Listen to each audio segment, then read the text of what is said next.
आशा करता हूँ आप सब बहुत अच्छे होंगे। मेरा नाम है सिद्धांत अग्निहोत्री। स्टडी ग्लोस पे आपको बहुत बहुत स्वागत है। सोमनाथ आए हूँ दोस्तों, थोड़ा सा डिस्टरबेंस आपको मिलेगा क्योंकि मैं मंदिर के बगल में ही हूँ और बहुत ही मेजेस्टिक एक्सपीरियंस। और सबसे पहले तो बहुत बहुत शुक्रिया 1 मिलियन सब्सक्राइबर के लिए। हमारे सितारे यहाँ पे तुम्हारी वजह से हो पाया।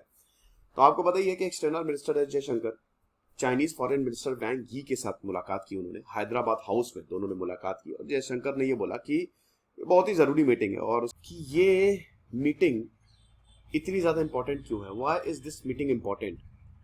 देखो, 2 साल पहले हम ये देखते हैं कि दिक्कत बहुत ज्यादा हुई जब चाइना और भारत के जो रिलेशन है बहुत ज्यादा खराब हो गए। एलएसी पे लद्दाख में आपको बताइए चाइना ने क्या बदतमीजियां की।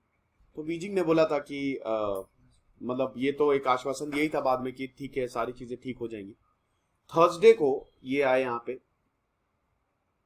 रात 7:45 के करीब ही आए और उसके बाद अगले दिन फ्राइडे को ये चले गए। ठीक है, पीएम मोदी से भी उन्होंने मुलाकात ये रिक्वेस्ट की लेकिन वो हो नहीं पाया। तो अभी स्टैंड ऑफ जो है ये 5 मई 2020 को शुरू हुआ था। पंगोंग एरिया में बहुत दिक्कत हुई थी, आपको पता ही है। और उसके बाद बहुत डिप्लोमेटिक और मिलिट्री टॉक्स हुए। अब दोनों साइड्स ने बोला कि हाँ हमको डिसंगेज करना है, पीछे तो हटना है, और दोनों साइड्स डिसंगेज हो भी गए। नॉर्थ और साउथ बैंक में ये प्रोसेस पूरा का पूरा कंप्लीट हो गया। लेकिन अभी भी कुछ एरियाज में पूरी तरीके से डिसंगेजमेंट नहीं हुआ है and still stand off remains unresolved. 50,000 troops दोनों साइड के बॉर्डर पे खड़े हुए, तो रिजॉल्व तो हुआ नहीं। दूसरा सवाल, ये एकदम से आउटरीच क्यों आया है बीजिंग की तरफ से? बीजिंग ने बोला है, आपको पता है, भारत ने नहीं बोला है, बीजिंग नई दिल्ली की तरफ आया है कि बीजिंग ने बोला है कि अरे भैया मिलोगे कि नहीं। तो बीजिंग ने नई दिल्ली से यही है कि बायलैटरल डायलॉग जो है वो होना चाहिए। और अभी देखिए ब्रिक्स समिट भी होने वाली है चाइना में ही। ब्रिक्स समिट अभी इस साल के एंड में होगी। तो अब सीरीज ऑफ इवेंट स्टार्ट होंगे, हाई लेवल विजिट्स दोनों ही साइड्स की होंगी। और उसके बाद बीजिंग ने प्रपोज किया है कि जो चाइनीज स्टेट काउंसलर है वो भारत आएंगे और वो आए। उसके बाद एस जयशंकर भी चाइना जाएंगे, रेसिप्रोकेशन होगा। फिर उसके बाद बहुत ज्यादा पॉसिबिलिटी है कि शी जिनपिंग और मोदी भी मिलेंगे, मोदी जी भी मिलेंगे। तो चाइनीज ने ये बोला है कि भाई देखो, इंडिया चाइना सिविलाइजेशन डायलॉग अब दोनों के बीच में होगा। साथ ही साथ भारत और चाइना ट्रेड और इन्वेस्टमेंट कोऑपरेशन फोरम और इंडिया चाइना फिल्म फोरम ये भी बनाई जाएंगी। तो बहुत बढ़िया बात है यार। चाइना, देखिए चाइना क्यों कर रहा है ये, चाइना के पास what's in it for Beijing clear objective है। क्लियर ऑब्जेक्टिव कि किसी भी तरीके से मोदी जी को इन पर्सन समिट के लिए बुलाया जाए, क्योंकि उस समय रशिया के प्रेसिडेंट व्लादिमीर पुतिन भी होंगे। तो रशिया और चाइना की दोस्ती आपको पता ही है, कहीं भारत अगर इसमें फिट बैठ गया तो मजा आ जाएगी। चाइना जो है, रशिया इंडिया चाइना RIC ये सेपरेटली करवाएगा। ट्रायलेटरल समिट होगी इस साल। लेकिन क्या अमेरिका, देखिए भारत तो कमाल ही कर दिया यार। एक तरफ अमेरिका का क्वाड और इधर RIC, तो दोनों तरफ से भारत बैलेंस करके चल रहा है। लेकिन क्या पीएम मोदी विजिट करेंगे शी जिनपिंग को? देखिए करंट सर्कमस्टेंसेस की वजह से इन पर्सन शायद शी जिनपिंग से हो भी जाए, नहीं भी। अभी इसका तो कुछ कह नहीं सकते क्योंकि भी बॉर्डर स्टैंड ऑफ तो रिजॉल्व हुआ नहीं। और शी जिनपिंग से मिलने का मतलब यही है कि कहीं ना कहीं भारत मतलब थोड़ा सा वो झुक जाएगा। तो ये तो थोड़ा सा मुश्किल है। लास्ट जो फेस मीटिंग हुई थी वो ब्राजील में ही हुई थी 2019 में, नवंबर 2019 में शी जिनपिंग और मोदी जी मिले थे। और इसके पहले ब्रिक्स समिट जो हुई थी वो चाइना में हुई थी, शेनबिन में, सितंबर 2017 में, जब मोदी जी ने अटेंड किया था इसको। और उस समय डोकलाम रिजॉल्व हो गया था। ठीक है, 2.5 महीने के बाद वो फाइनली रिजॉल्व हुआ था। तो अब बड़ी बात यह है कि इसमें अपॉर्चुनिटी क्या है। देखिए सबसे बड़ी बात यह है कि अपॉर्चुनिटी दोनों की ही तरफ से है। नई दिल्ली का तो पर्सपेक्टिव क्लियर है कि अभी तो मतलब हमको कुछ भी करके अपने स्टैंड को बनाए रखना है, ये चीज है। लद्दाख का जो स्टैंड ऑफ है, उसके बाद जो वायलेंट क्लैशेस हुए, दोनों ने डिसएंगेजमेंट प्रोसेस शुरू हुआ, लेकिन उसके बावजूद दोनों, चाइना ने शुरू किया कि बहुत ज्यादा हैवी वेपनरी जो है वहां पे डिप्लॉय कर दी बॉर्डर में, और फिर भारत ने भी इसका तगड़ा जवाब दिया। तो अब ये जो विंडो है, सबसे बड़ी बात है कि ये इस स्टैंड ऑफ को सॉल्व कर सकती है ब्रिक्स समिट से पहले। देखिए चाइना को भी पता है कि हमारी बैंड बजी हुई है। भारत चाइना पे लगातार पलटवार कर रहा है। चाइना देखिए पैसे के सामने सब झुकते हैं। चाइना को पता है कि अगर हमने ज्यादा कुछ किया तो हम बहुत बड़ी मार्केट खो देंगे, और ऐसा होना नहीं चाहिए। तो इसीलिए चाइना बहुत ही ज्यादा इस समय डेस्परेट भी है। फिर उसके बाद जो वेस्ट का भारत के लिए सपोर्ट है ना, वो भी बहुत ज्यादा महत्वपूर्ण है। लेकिन एक तरफ तो चाइना ये करता है, दूसरी तरफ बदतमीजियां करता है। जैसे अफगानिस्तान समिट में भारत को इन्विटेशन नहीं है, अभी ओआईसी समिट में चाइना है भी नहीं उसका मेंबर, उसके बावजूद कश्मीर पर उल्टा सीधा बोला, तब भारत ने लताड़ लगाई। तो आप कैसे ये कह सकते हैं? अब रशिया और यूक्रेन का भी कुछ यहां पे होगा। देखिए अभी तो ब्रिक्स समिट के लिए ग्राउंड वर्क शुरू हो रहा है कि ब्रिक्स समिट होने वाली है, उसके पहले ही बात कर लो जो जो एजेंडा डिस्कस किए जाएंगे। रशिया भी इसमें पार्ट लेगा, व्लादिमीर पुतिन आएंगे, तो आरआईसी बहुत इंपॉर्टेंट होने वाली है और ब्रिक्स भी बहुत इंपॉर्टेंट होने वाली है। भारत क्या सोच रहा है, व्हाट इंडिया इज थिंकिंग? देखिए बीजिंग जो 2 साल बाद ही जो विजिट हुई है, ये एक अपॉर्चुनिटी है कि ये जो थोड़े रिश्ते खराब हो गए हैं, है ना, पिछले 30 साल से रिश्ते बहुत खराब हैं, तो अब इसको सही किया जाए। भारत ने बॉर्डर सिचुएशन की बात करें तो इसकी वजह से हमारे जो बायलैटरल टाइज है वो इंपैक्ट हुए हैं।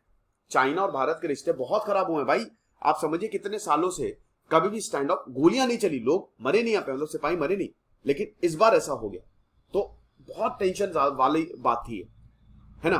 और फिर उसके बाद ये बायलैटरल मीटिंग्स जो हैं, भारत के जो फॉरेन मिनिस्टर, चाइना के फॉरेन मिनिस्टर्स और डिफेंस मिनिस्टर जो एक दूसरे से मिल रहे हैं, ये एक अच्छा साइन है कि शायद रिश्ते आगे सुधरेंगे, है ना।